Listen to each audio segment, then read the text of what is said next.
Lipton came to us as a request from a breeder that we were looking for another Cocker Spaniel because we had a Cocker Spaniel named Tetley. So we decided that we would like to bring another puppy into the home for companionship for him. When I spoke to the breeder, she knew of some place she could find a Cocker Spaniel for us. So she said, well, do you want a male or a female? And I said, well, we've had a male.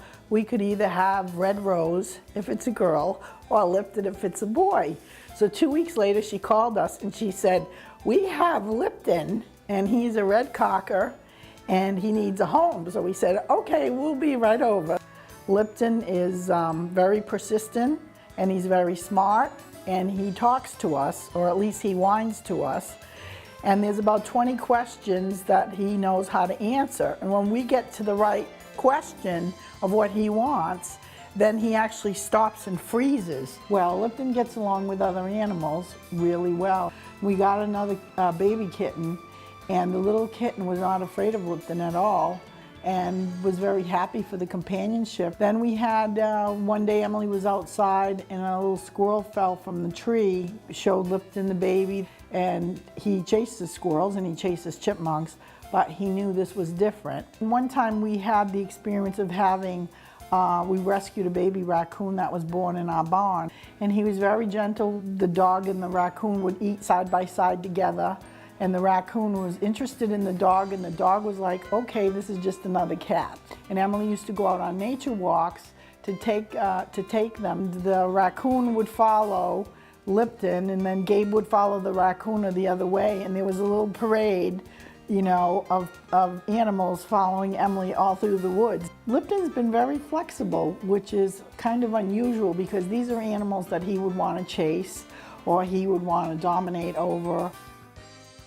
So Lipton found many ways to make us all laugh with the Cocker Spaniel sense of humor.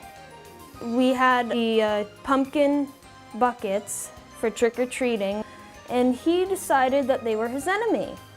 So when we threw them, he chewed it and ran after it and kept moving it with his head. And one time he got his head stuck in the pumpkin, so he was the headless horseman for that year. Another time, he found a bucket full of golf balls, orange, green, yellow, and white. And he took them all out in the yard one by one. And so we threw them for him, and it bounced, and he knew exactly the right time to catch it in his mouth in midair. Every season, every holiday, I have a different handkerchief I put around his neck, and that's his wardrobe.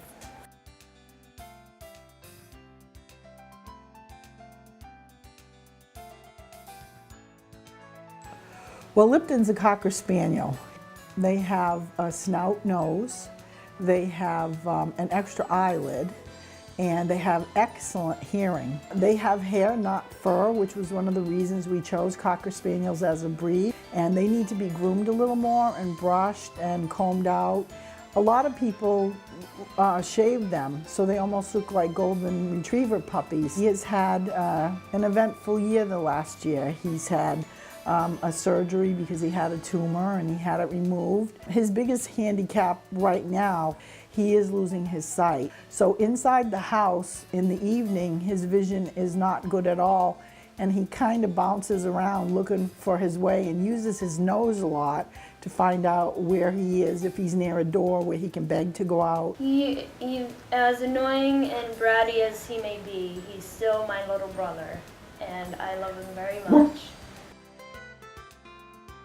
Well, we're supposed to give a closing statement, but we found out Lipton's over here sleeping and he snores, so we're being quiet. Lipton has brought a lot of joy and excitement into our family with his bouncy attitude and his family loyalty. He's brought a lot of smiles and laughs to our house. We named him Lipton because we like tea.